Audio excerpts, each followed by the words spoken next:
Yeah, the Okay. opposite angle of where they thought the gunfire was coming from, and she received a bullet in her knee from the front. The bullet came in the front and exited out of the back of the knee.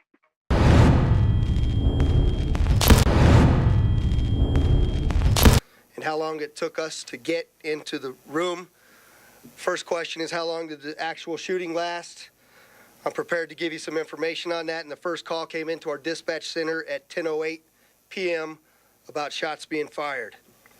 The suspect, I can tell you that we know now that he fired off and on for somewhere between 9 and 11 minutes. We know that the suspect fired over a dozen or so volleys, and we know that the firing by the suspect ceased at 10:19.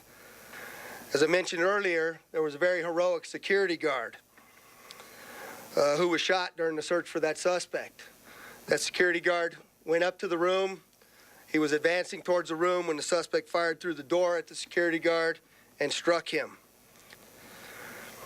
The floors had already been evacuated of the guests.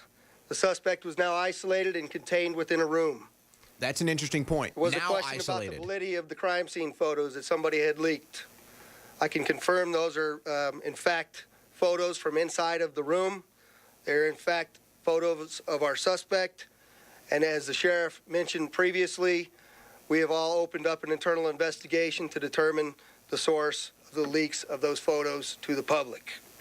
There were 2 cameras located in the hallway so that the suspect could watch as law enforcement or security approached his room. And there was another camera placed inside the hotel room door peephole so that he could see down the hallway.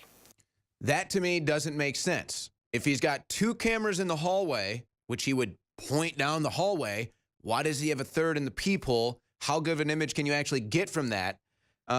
So I don't understand that. The photos of suspect leaking, where are all the other photos? Where are the photos of the security guard?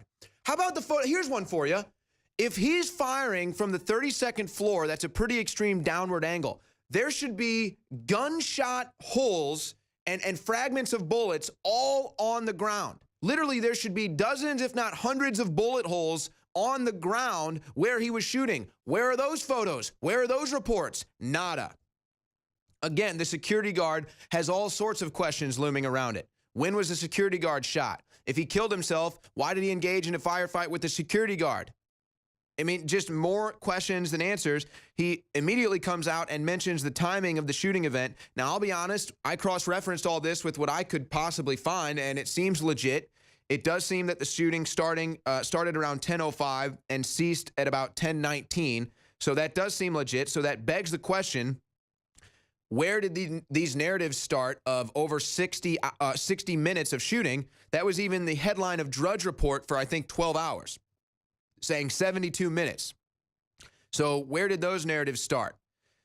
So again, just more questions than answers looming around the Las Vegas shooting. I want to take your calls. Were you an eyewitness? Were you there? Are you a veteran? Are you a gun enthusiast? And what do you think about the audio? What do you think about the reports? And what do you think about what happened? The phone number, 888-201-2244. Let's start with Tucker, who is a veteran.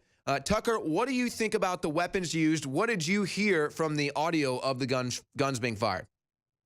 Well, my best guess is that it was a U-Swords M60E4. Can be fired from the shoulder, tripod mount, 7.62. I pulled up an example of it on here if you'd like to hear what it sounds like.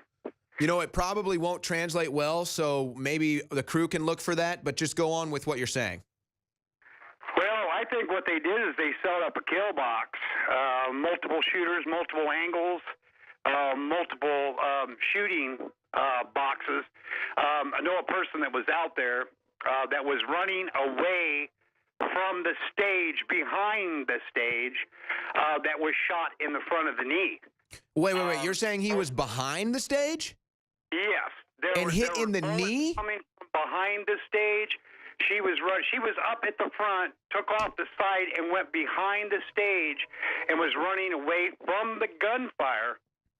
And told through a friend of mine has told him that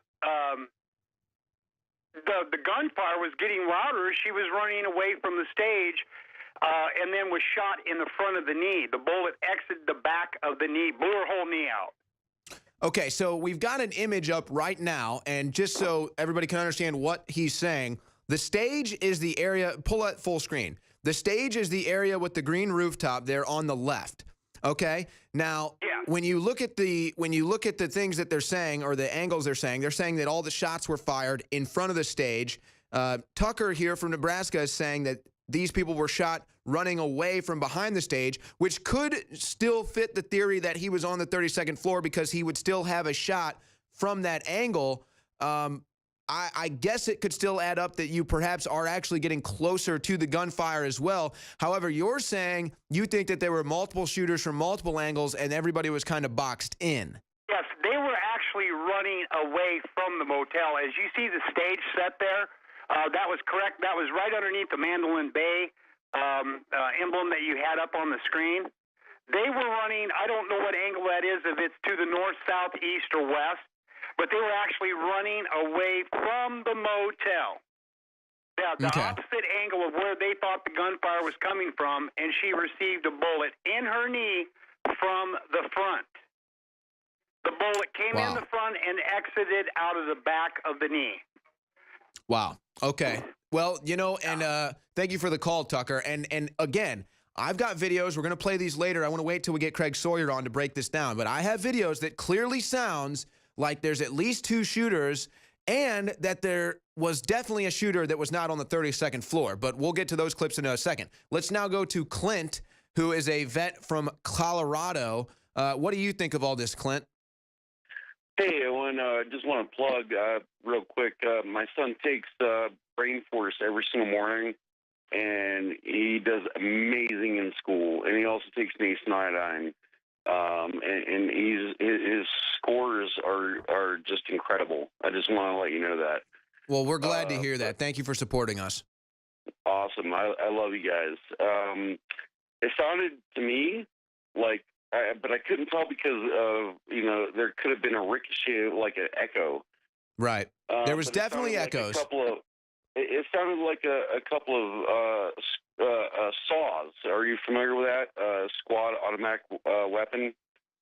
Okay, go ahead. It sounded like a couple of saws, belt fed to me. And that is just me. Yeah, now, and originally, to us, it sounded like belt-fed. When I went back and I dubbed all this audio over, I'm beginning to think maybe perhaps it wasn't belt-fed because there's clearly a distinct time of fire and then a distinct time between fire and then the exact same time of fire again. And it sounds like it's at least 50 shots, maybe 80 for the first 2 rounds. And then every round after that seemed like it was less rounds, maybe not from a drum mag. Go ahead, Clint, 20 seconds. Okay. That's the only thing that it sounded like to me. And okay. Real quick, I have one question for you and your audience.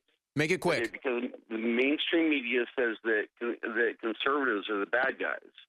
But when I look through history, I can't seem to find an instance where conservatives have done bad things. We'll be right back with the War Room. I've only